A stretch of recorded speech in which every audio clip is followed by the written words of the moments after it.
ఉమ్మడి కరీంనగర్, ఆదిలాబాద్, నిజామాబాద్, మెదక్ సంబంధించినటువంటి పట్టభద్రుల ఎమ్మెల్సీ ఎన్నికలకు సంబంధించి ఉదయం నుండి కూడా జోరుగా ఓటింగ్ మొదలైంది. మొత్తానికి గతంలో లేని విధంగా, అంటే గతంలో పట్టభద్రుల ఎమ్మెల్సీ ఎన్నికలంటే పెద్దగా ఆసక్తి కనిపించేది కాదు, కానీ ఈసారి మాత్రం చాలా స్పష్టంగా పెద్ద ఎత్తున పట్టభద్రులు తమ ఓటు నమోదు చేసుకోవడం జరిగింది. మరోవైపు ఇది ఎన్నికలపై పెరిగినటువంటి ఆసక్తి అనే చెప్పవచ్చు. మరోవైపు పోటీలో ఉన్నటువంటి నాయకులు కూడా దీనికి సంబంధించి పూర్తి స్థాయిలో ప్రచారం నిర్వహించి తమకు అనుకూలంగా ఉండే వారితో కూడా మొదట్లోనే ఓటింగ్కి సంబంధించినటువంటి పూర్తి ఫార్మాలిటీస్ పూర్తి చేయడం జరిగింది.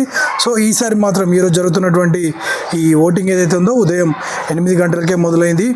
దాదాపుగా 100 మీటర్ల వరకు పోలింగ్ కేంద్రాల్లో 100 మీటర్ల వరకు కూడా ఎవరిని అనుమతించకుండా పోలీసులు కట్టుదిట్టమైనటువంటి భద్రతా ఏర్పాట్లు చేశారు. కరీంనగర్లో చూసినట్లయితే సిపి పూర్తిగా కూడా ఆయా ప్రాంతాలు ఎక్కడైతే ఓటింగ్ జరుగుతుందో ఆ పోలింగ్ స్టేషన్ల వద్ద పెద్ద ఎత్తున బలగాలను మోహరించడం జరిగింది.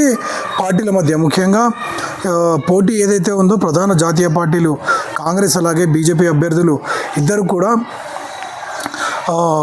వారు పోటీకి దిగినటువంటి నేపథ్యంలో ఈ భద్రతా ఏర్పాట్లు పెద్ద ఎత్తున చేయడం జరిగింది. కొన్ని ప్రాంతాల్లో చిగురు మామిడిలో ఈ రెండు పార్టీల కార్యకర్తల మధ్య వివాదం నెలకొంది. డబ్బులు పంచుతున్నారనే ఒక ఆరోపణలతో పార్టీలు ఒకరిపై ఒకరు అక్కడ ఉద్రిక్త పరిస్థితులకు దారితీసే విధంగా ప్రవర్తించారు. మరోవైపు ఇతర ప్రాంతాల్లో చూసినట్లయితే మహిళలు సైతం ఎవరైతే పట్టభద్రులున్నో వారు కూడా పెద్ద ఎత్తున ఇక్కడికి వచ్చి తమ ఓటు హక్కును వినియోగించుకుంటున్నారు. ఇక మంత్రి పొన్నం ప్రభాకర్ కూడా తన సతీ సమేతంగా ఇక్కడ తన ఓటు హక్కును వినియోగించుకున్నారు. ఇక మాజీ మంత్రి ప్రస్తుత కరీంనగర్ ఎమ్మెల్యే గంగుల కమలాకర్ కూడా తన ఓటు హక్కును వినియోగించుకోవడం జరిగింది. ఇక ఇతర కీలక నేతలు కూడా ఒకవైపు కాంగ్రెస్ అభ్యర్థి ఎవరైతే ఉన్నారో ఆల్ఫోర్స్ నరేందర్ రెడ్డి తన ఓటు హక్కును వినియోగించుకున్నారు. తన ఉదయమే ఇక్కడ స్థానిక మంగమతోటలోని పాఠశాలలో తన ఓటు హక్కును వినియోగించుకోవడం జరిగింది. ఇక నిన్నటి వరకు కూడా ప్రచార పర్వం పెద్ద ఎత్తున జరగడంతో ఈరోజు జరుగుతున్నటువంటి ఈ ఎన్నికలకు సంబంధించి కలెక్టర్ ముందుగానే ఏర్పాట్లను పరిశీలించి సిబ్బందికి తగినటువంటి సూచనలు అందజేశారు. మొత్తం కూడా అంటే ఎమ్మెల్సీ ఎన్నికల ఓటింగ్ విధానం ఏదైతే ఉంటుందో దానికి సంబంధించి వివరాలను ప్రతి పత్రికా ముఖంగా కూడా వివరించారు. అలాగే సోషల్ మీడియాలో కూడా ఓటు హక్కును ఏ రకంగా వినియోగించుకోవాలనే దానిపై పూర్తిగా వివరించడం జరిగింది. ఇక దీనికి అనుగుణంగానే గతంతో పోలిస్తే ఈసారి ఓటింగ్ శాతం పెరిగింది. ఇప్పటి వరకు అంటే 2 గంటల వరకు కనుక గమనించినట్లయితే ఉపాధ్యాయులకు సంబంధించినటువంటి ఓటింగ్ శాతం ఈసారి భారీగా పెరిగిందని చెప్పవచ్చు. దాదాపు గ్రాడ్యుయేషన్కి సంబంధించి 40% జరగా టీచర్ ఎమ్మెల్సీకి సంబంధించి అది 60% వరకు చేరుకుంది. సో ఓవరాల్గా మాత్రం గతంతో పోలిస్తే పోలింగ్ పెరిగింది. దీంతో ప్రతి పార్టీ అభ్యర్థి తమకు అనుకూలంగా లెక్కలు వేసుకుంటున్నారు. నిజానికి బీజేపీ గతంలో లేని విధంగా ఈ ఎన్నికల్ని చాలా ప్రతిష్టాత్మకంగా తీసుకుంది. వారి అభ్యర్థులు ఎవరైతే ఉన్నారో మల్క కుమరయ్య అలాగే అంజిరెడ్డి ఇద్దరు కూడా పెద్ద ఎత్తున ప్రచారం చేశారు. మరోవైపు ఈ ప్రాంతం ఏదైతే ఉందో ఇక్కడ కేంద్ర మంత్రి బండి సంజయ్ ప్రాతినిధ్యం వహిస్తున్నటువంటి ప్రాంతం. సో ఎమ్మెల్సీ ఎన్నికల్లో గెలిచినట్లయితే తన పట్టును నిరూపించుకున్నట్లుగా అవుతుంది. దీంతో బీజేపీ శ్రేణులు మొదటి నుండి కూడా యువతని, ఎందుకంటే ఇది అర్బన్ ప్రాంతం, అంటే ఈ ఎన్నికలు ప్రధానంగా జరిగేది అర్బన్ ప్రాంతాల్లో, అలాగే యువత ఎక్కువగా పార్టిసిపేట్ చేస్తుంది. ఈ రెండు వర్గాలు బీజేపీకి మొదటి నుండి కూడా బలంగా ఉండడంతో బీజేపీ ఆ రకంగా వ్యూహాన్ని రచించి అభ్యర్థులు రంగంలోకి దించింది. ప్రచారం నుండి మొదలు వారి సిస్టమ్ ఏదైతే ఉంటుందో పూర్తిగా కూడా ఓటర్లను ఆకట్టుకునే విధంగా కొనసాగింది.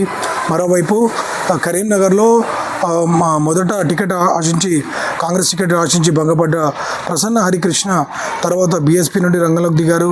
తను పెద్ద ఎత్తున ప్రచారం చేశారు. సింహ గర్జన పేరుతో కరీంనగర్లో సభ కూడా నిర్వహించారు.